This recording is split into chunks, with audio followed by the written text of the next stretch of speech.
Hello guys, welcome back. बचपन में सुना था जिस भी चीज़ को दिल से चाहो पूरी कायनात उससे मिलाने में लग जाती है। तो भाई मेरी और मेरी नींद से क्या इश्यूज हैं कायनात को जो रोज हमारे बीच में आ जाती है। चलो कोई बात नहीं, कायनात गई तेल लेने। सबसे पहले मैंने उठते ही सोचा कि कुछ नाश्ता कर लिया जाए, तो मैंने किया गरीब वाला नाश्ता, पार्ले जी और चाय। तो चाय वगैरह पीने के बाद मैंने दादू से कहा, दादू अगर इस गरीब को कुछ करारे करारे से नोट मिल जाए तो आपका बहुत उपकार होगा। तो अपनी चिकनी चुपड़ी बातों में फंसाकर मैंने दादू से आज 500 रुपए ऐंठ लिए थे। तो भाई पैसे तो ले लिए, लेकिन अब घर पे स्कूटी थी नहीं, तो मैं जाऊं तो जाऊं कहाँ। तो वेट करते करते इतने में ही स्कूटी की आवाज आती है और मम्मी वापस आ जाती है और उनको देखते ही मैं भौचक कर जाता हूँ। मम्मी आप तो बिल्कुल कहाँ से आई हो, निंजा हथौड़ी की बहन जैसी लग रही हो। तो मम्मी से स्कूटी की चाबी हथिया कर मैं निकल पड़ता हूँ पैसे उड़ाने। मैं पहुंच जाता हूँ बाल कटाने और मेरा नाई मेरे से कहता है कि अरे भैया आजकल तो आते ही नहीं हो, किसी नए नाई से सेटिंग कर ली क्या। मैंने कहा यार तेरे होते हुए मैं कहीं और सेटिंग कैसे कर सकता हूँ। तो कहता है करना भी मत वरना अगली बार डोरेमोन की तरह टकला करके भेजूंगा घर। मैंने कहा भैया हमें माफ कर, मैं तो तेरे यहाँ आऊंगा सिर्फ। फिर मैं पहुंच जाता हूँ अंडे की दुकान पे अंडे लेने। सोच तो रहा था कि 2-3 महीने के अंडे एक साथ ले लूं, लेकिन अगर मैं ऐसा कर देता तो मेरे घर वाले कह देते बेटा तो एक काम कर दो, मुर्गियों के साथ ही जाके रह ले, हमारे साथ रहने का फायदा नहीं है कोई। अंदर आया तो मैंने देखा मम्मी ने तो पूरे किचन में धुआं वुआं उठा रखा है, भिंडी बन रही है, रोटी बन रही है, दही लगी पड़ी है, पूरा खाने वाने की जबरदस्त तैयारी चल रही है। फिर मैंने मम्मी से कहा hey mom please be a side. तो मम्मी ने कहा ओ साइड कैरेक्टर, चलो हटो यहाँ से, खुद तो कुछ काम है नहीं, दूसरों को तो काम करने तो कम से कम। काफी देर तक हमारी बहसा बहसी हुई, लेकिन आखिरकार मैं ही जीता।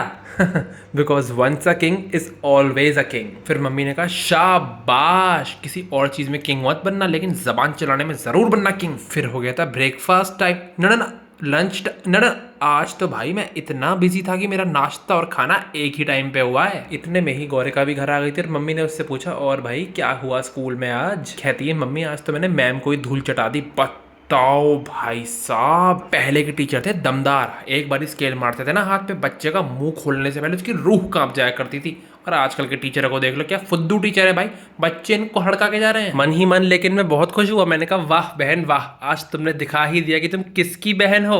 मेरे को भी टीचरों से बहस करने का बहुत शौक था, वो तो कर नहीं पाया करता था, अलग बात है वो। तो ये सब ड्रामे करते करते ही हो गई थी शाम और हो गया था इसको ट्यूशन ले जाने का टाइम। उसके बाद मेरे से कहती है भैया आज मैं ही स्कूटी स्टार्ट कर लेती। मैंने कहा ठीक है भैया, तुम्हें ज्यादा शौक चढ़ रहे हैं तो कर लो। और स्कूटी स्टार्ट करते ही पता नहीं कौन से जमाने का पकड़म पकड़ाई का खेल खेलना स्टार्ट कर दिया इसने। सामने सीमेंट के कट्टे पड़े हुए थे, उनमें टक्कर होने ही वाली थी, वो तो जान इसकी बाल बाल बची है। इतने में ही कहती है भैया हमारी गली की रोड में ही कुछ इश्यूज हैं, पता नहीं स्कूटी अपने आप ही रपटे जा रही है। मैंने कहा बताओ भाई साहब, तुम एक काम करो, तुम सीधे हेलीकॉप्टर उड़ाना सीखना, स्कूटी वूटी तुम्हारे बस की बात नहीं है। उसके बाद मैं इसको ट्यूशन वगैरह छोड़ के वापस आता हूँ तो भाई घर आते देखता हूँ मौसम हो गया था एक नंबर बारिश वाला। फिर मैंने दारू से भी कहा चलो दादू आज आपको भी गेड़ी लगवा के लाता हूँ। कुछ गेड़ी वेड़ी नहीं मारी गई थी भाई, हम पे इतना पैसा है ही नहीं, ना ही मेरे पिताजी के पास 2-4 पेट्रोल के पंप हैं कि जब भी मैं चाहूँ मुंह उठा के जाऊँ और बाहर टंकी फुल करवा के ले आऊं। एक्चुअली मैं तो आ गया था एसी की हवा खाने जिम, हमारे घर पे तो एसी है ही नहीं। अबे तुम लोग जाते होगे एसी की हवा खाने, हम तो वर्कआउट करने जाते हैं मेरी जान। उसके बाद मैंने आज जिम में खेला था लंगड़ी टांग। अबे मेरे हेटर से दुश्मन की टांग हो जाए, लंगड़ी मेरी क्यों होगी। मैंने तो आज एक्चुअली लेग्स का वर्कआउट करा था। और उसके बाद छाती फुलाने के लिए चेस्ट की एक्सरसाइज भी मारी थी। इतने में ही बाहर से आवाज आती है बूम, ऐसा लगा आलू बम फूटा था। आलू बम नहीं फूटा था भाई, बिजली कड़क रही थी क्योंकि बारिश हो रही थी बाहर। तो इसीलिए मेरे को जल्दी से अपना झोला बांधना पड़ा और वहां से अपनी सनरूफ वाली फरारी में बैठ के बारिश में भीगते भीगते घर आना पड़ा। व्हाट टू डू यार, रिच पीपल प्रॉब्लम्स। घर आता हूँ तो गौरिका कहती है भैया मैं क्या करूँ, मैं तो बिल्कुल परेशान हो गई हूँ, हमको इतना होमवर्क मिलने लगा है, समझ नहीं आ रहा क्या करूँ और क्या ना करूँ।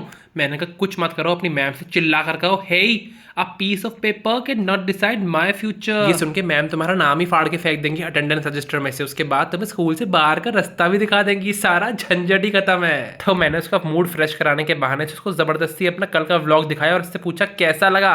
तो वो कहती है भैया आपके इन व्लॉगों के चक्कर में ना मेरा ऑरा माइनस में जाता जा रहा है। तो मैंने भी उससे कह दिया हाँ मेरी जान, कुछ पाने के लिए कुछ खोना तो पड़ेगा ना। और मेरे घर वालों ने आज मेरे लिए बहुत ही प्यार से पहले से ही काट के खरबूजा रखा हुआ था, ये देख के भाई मेरी तो आंखें भर आई थी। फिर मुझे पता चलता है कि ये वाला तो नीचे गिर गया था इसलिए मुझे दिया गया था। मजाक कर रहा हूँ यार, मेरे घर वाले तो चाशनी से भी ज्यादा स्वीट है, वो ऐसा काम कभी कर ही नहीं सकते मेरे साथ। मैं खाना खाने बैठा ही था कि इतनी देर में गौरिका कहती है अरे अपने घर तो बहुत जाती हो, कभी हमारे घर भी चल लो। मैंने कहा शर्म नहीं आती, आपके घर में बाप भाई नहीं है क्या जो किसी को चलते हुए छेड़ रहे हो। ऐसे मजाक कर रहा हूँ भाई, हम दोनों भाई बहन एक्चुअली थोड़े से हिले हुए हैं, ऐसी हरकत करते हुए हम आपको अक्सर दिख जाएंगे। तो भाई ये मैडम तो पूरा का पूरा टोकरा लेके बैठ गई थी आइसक्रीम का। फिर हमने आइसक्रीम खाते खाते, मतलब इसने आइसक्रीम खाते खाते स्प्लिट्स विला पे देखा दीक्षा और हिमांशु का ये हगा हुआ परफॉर्मेंस, जिसकी वजह से मेरे को क्रिंज अपनी हड्डियों तक में फील हो पा रहा था। ये सब देखने के बाद मेरा अच्छा खासा मूड बर्बाद हो गया था। फिर मैं बैठ गया था अपनी असली दिहाड़ी पे। जी हाँ, अपनी रील की एडिटिंग करने के लिए, वो भी पापा के फोन पे, क्योंकि मेरे फोन की क्वालिटी तो इतनी माशाल्लाह है कि बस क्या ही बोलूँ, वो सब तो आपको मेरे व्लॉग्स में दिख ही जाता होगा। ये सब करते करते बज गए थे रात के 12 और मम्मी का फोन आता कि अरे लड़के अपने पापा का फोन पकड़ाने के लिए ऊपर आ जा, कहीं ऐसा ना हो कि रातों रात तेरी ही एडिटिंग करनी पड़ जाए हमें। उसके बाद मैंने ब्रश किया और अपने हाथ मुंह धोए थे डिटॉल की साबुन से। जी हाँ, यही मेरा स्किन केयर है। लेकिन एक दिन जरूर आएगा जब तुम्हारे भाई के पास भी नोट ही नोट होंगे और मैं भी हाँ, सीटाफिल के फेस वॉश से मुंह चमकाया करूंगा अपना। इसी के साथ मुझे खुद ही लग रहा है कि काफी बकबक हो चुकी है, तो आज का दी एंड यहीं करते हैं। तब तक के लिए टाटा बाय बाय।